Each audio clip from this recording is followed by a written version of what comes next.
Hello viewers, welcome to pocket में पाठशाला।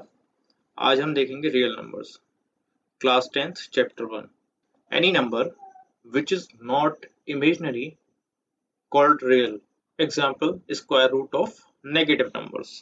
Suppose मैं 4 का स्क्वायर रूट लेता हूँ तो आएगा +-2।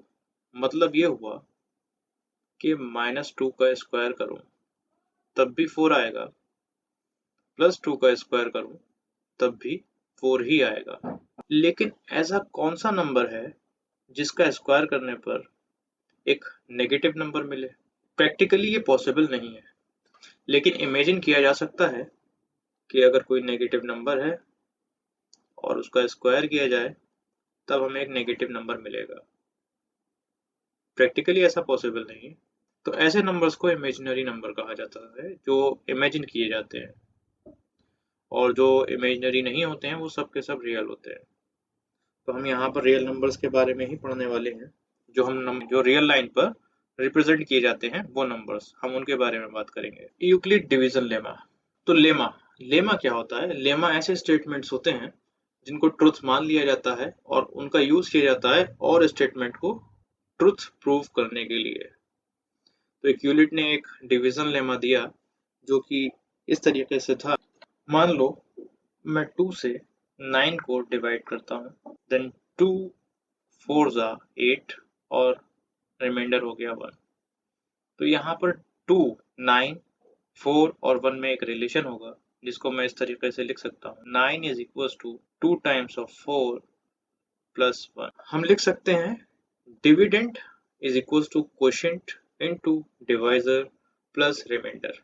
तो डिविडेंड हमारा यहाँ पर था 9, क्वोशिएंट हमारा था 4, डिवाइजर हमारा था 2 और रिमाइंडर था हमारा 1। तो इस रिलेशनशिप पे जो यहाँ लिखा हुआ है, यूक्लिड ने एक लेमा दिया, एक स्टेटमेंट दिया जिसमें उन्होंने कहा कि अगर बी कोई एक डिविडेंड हो जिसको मैं ए से, जो कि एक डिवाइजर है, से डिवाइड करता हूँ और कोई क्वोशिएंट क्यू हो और रिमाइंडर आर हो, तब जो रिमाइंडर होगा वो 0 से बड़ा या बराबर होगा, यानी कि या तो वो डिवीजन कंप्लीट हो जाएगा, रिमाइंडर कुछ भी नहीं बचेगा, या कुछ बचेगा, लेकिन जो कुछ बचेगा वो लेस देन डिवीजर होगा।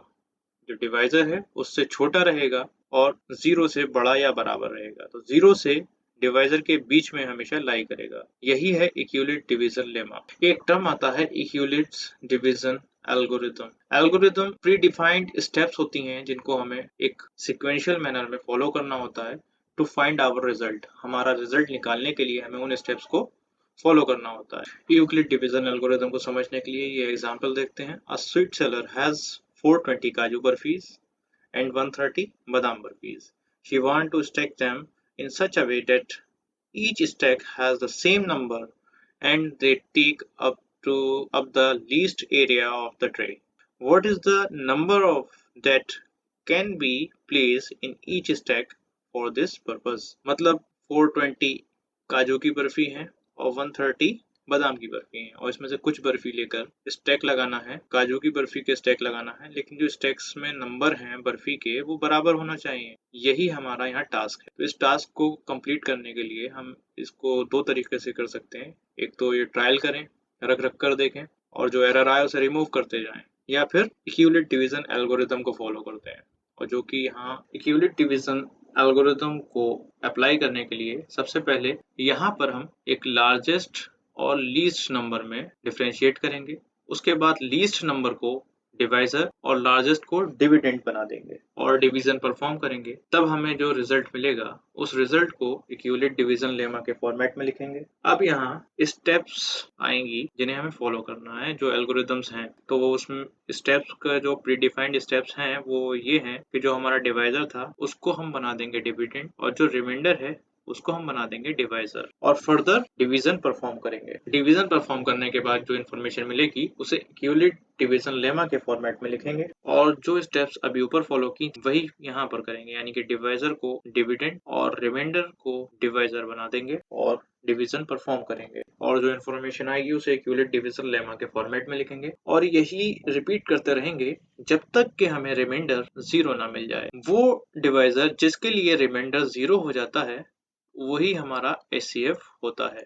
यहाँ जो स्टेप्स बाय स्टेप्स फॉलो किया गया, यानी कि यहाँ जो डिफाइंड स्टेप्स थी और जो फिनोमेना यूज किया गया वो इक्विलेट डिवीजन लेमा था। इक्विलेट डिवीजन लेमा के साथ प्रीडिफाइंड स्टेप्स को फॉलो करते रहे तो ये जो पूरा सिस्टम आया, यानी कि ये जो एल्गोरिदम थी इसे इक्विलेट डिवीजन एल्गोरिदम कहते हैं। For more such tutorial please subscribe my channel Pocket में पाठशाला. If you like this video, please share it. If you have any suggestion, please comment. Thank you.